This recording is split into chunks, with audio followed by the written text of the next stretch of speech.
Hello everyone, first attempt channel में आपका स्वागत है। और 11 JPSC free mains guidance program Pratham Prayas में कैसे मेंस निकाले। पता है कि जिस प्रकार से प्रीलिम्स हो गया और हम सब ने प्री प्रीलिम्स गाइडेंस प्रोग्राम में काफ़ी अच्छा लोगों ने परफॉर्म किया है और काफ़ी रिजल्ट आने वाला है इस ग्रुप से। तो इसी प्रकार से स्टूडेंट का डिमांड था कि इसी प्रकार से मेंस में कुछ होना चाहिए। तो ये डे 2 है। इसमें क्या होता है कि आपको डेली रात में टारगेट दे दिया जाएगा और इस अभी तक ये दूसरा दिन है। तो जो भी चैनल में नए हैं और प्रथम प्रयास में या भी जो भी प्रयास है आपका मेंस निकालना चाहते, तो ये सबसे बड़ा कारगर सिद्ध होने वाला है। इसलिए होने वाला है क्योंकि सिंपल सा बात है कि आपको ये जो रणनीति है आपको डिसिप्लिन में रखता है और डेली कुछ ना कुछ जो टारगेट उसको फॉलो करने के लिए आप पर फोर्स करता है। ऐसे कुछ भी रैंडम पढ़ लेने से उस टाइप से तैयारी नहीं हो पाता है।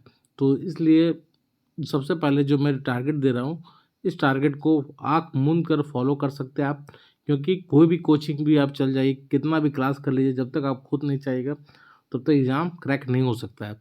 तो इसमें क्या होता है कि मेहनत तो आपको करना पड़ता है और सिंपल सी बात है, एग्ज़ाम निकालना तो मेहनत तो आपको करना ही पड़ेगा।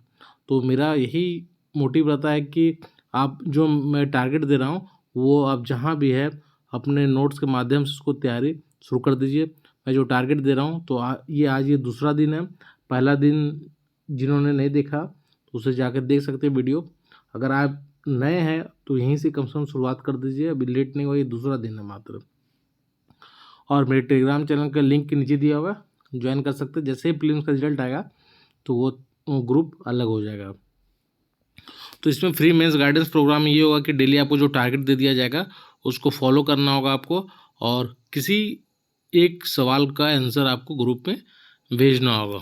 ठीक है, तो ये क्या है टारगेट, देखते क्या है। ये डे 2 मॉडर्न हिस्ट्री में आपका जो टारगेट है, ये मॉडर्न हिस्ट्री और हम लोग झारखंड हिस्ट्री लेके चल रहे हैं। तो मॉडर्न हिस्ट्री का टारगेट है कल का आपका लैंड रेवेन्यू एडमिनिस्ट्रेशन परमानेंट हो गया, रेगतवाड़ी महलवारी सिस्टम, ये तैयार करना है। काफ़ी इंपॉर्टेंट क्वेश्चन है, सवाल इस पर बन सकता है। सोशल रिफॉर्म हिंदू कम्युनिटी में ब्रह्म समाज, आर्य समाज, रामकृष्ण मिशन, प्रार्थना समाज, थियोसॉफिकल सोसाइटी। और इसी प्रकार से सोशल रिफॉर्म मुस्लिम कम्युनिटी का बात करें तो वहाबी आंदोलन और अलीगढ़ आंदोलन। ये जो है लैंड रेवेन्यू सिस्टम, इस पर लॉन्ग सवाल बन सकता है 40 मार्क्स का। लेकिन ये जो छोटा छोटा टॉपिक है इस पर आपको टिप्पणी करने आ सकता है, 10 नंबर के भी सवाल आ सकता है या फिर 20 नंबर के भी सवाल आ सकता है। तो ये आपको थोड़ा ध्यान रखना होगा। इसी प्रकार से मुस्लिम में भी हो गया। झारखंड हिस्ट्री में ये टॉपिक है कंसेप्ट ऑफ सदान और इमरजेंस ऑफ नागपुरिया लैंग्वेज। ये आपके सिलेबस से ये सारा कुछ। तो ये आपको झारखंड में आपको ये टॉपिक तैयार करना है। खोट्ठा में कल भी था, आज यही सेम टॉपिक है, खोट्ठा भाषा का उद्भव एवं विकास। खोट्ठा में मेरा सबसे बड़ा ये फोकस था और इसलिए मैं इस बात पर ज़्यादा बल देता हूँ कि खोट्ठा में लिखने का प्रयास कीजिए। सिलेबस जो है उसको ज़्यादा टफ नहीं बनाना, कहीं भी कोई भी एक नोट्स पकड़िए और उसको अपने भाषा में लिखने का प्रयास कीजिए, पढ़ने के बाद कीवर्ड के साथ।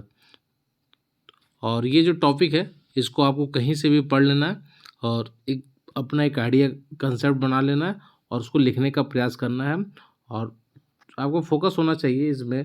जैसे आप ये पढ़ रहे लैंड रेवेन्यू एडमिनिस्ट्रेशन पढ़ रहे, परमानेंट पढ़ रहे, रेगतवाड़ी, तो परमानेंट में जो कीवर्ड है हर टॉपिक सब पूरा अगर आप नोट्स याद करना चाहिएगा तो याद नहीं हो पाएगा। तो कीवर्ड आप एक निकाल के, जैसे आप परमानेंट सेटलमेंट पढ़े तो उसमें जो 8 10 15 20 पॉइंट जो कीवर्ड मिला, बस उस कीवर्ड को एक छोटा सा कॉपी बनाइएगा, एक डायरी मेंटेन कीजिए और उस डायरी में बस कीवर्ड उसको लिखिए। कीवर्ड से क्या होगा कि जब भी आप रिवाइज करना चाहते हैं तो उस कीवर्ड अगर आपको दिमाग में है तो सारे मतलब जितना पढ़े परमानेंट सेटलमेंट में सारा दिमाग में आ जाएगा।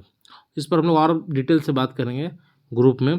तो अगर चैनल में नहीं जुड़े हैं तो ज़रूर ज्वाइन करें, टेलीग्राम चैनल का लिंक नीचे दिया हुआ है। तो हम लोग बात करेंगे कि नोट्स कैसे बनाया जाए, शॉर्ट नोट्स का क्या रोल है, सब बात करेंगे हम लोग। ये बताएंगे कि मेंस निकालने में कितना कारगर सिद्ध होगा ये शॉर्ट नोट्स, इस पर भी हम लोग बात करेंगे। इसलिए जो भी नोट्स है उसको फॉलो कीजिए। और सबसे बड़ी बात है कि बहुत ज़्यादा नोट्स के चक्कर में नहीं पढ़ना, एक नोट्स रखिए और उसमें वैल्यू एडिट करने का प्रयास कीजिए। ये नहीं कि 10 जगह से आप एक ही टॉपिक पढ़ रहे हैं तो वो आप गलत रणनीति की ओर जा रहे हैं। एक नोट्स रखिए, कुछ कमी है तो उसी में ऐड कीजिए, है ना, ये होना चाहिए आपको। तो इसको, इस टारगेट को फॉलो कीजिए आप, फिर अगला टारगेट आपको जल्दी आ जाएगा। धन्यवाद।